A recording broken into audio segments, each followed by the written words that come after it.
Good morning, student. Good morning, teacher.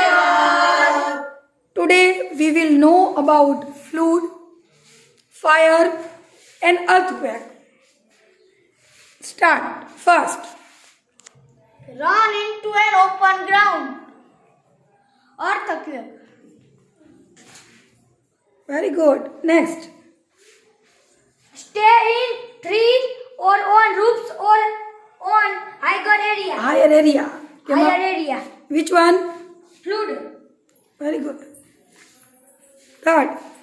Take care of children and elders. Flood.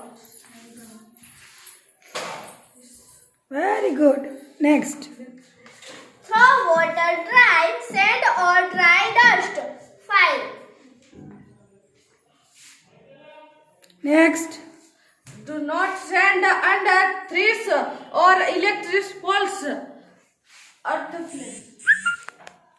Earthquake. Very good. Next.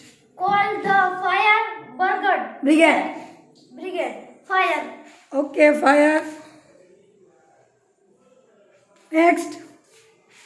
Do not Use stairs. Which one? Earthquake. Next. Street of the Electricity. Which one? Fire.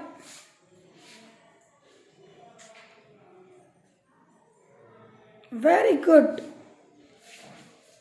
Clap for everyone.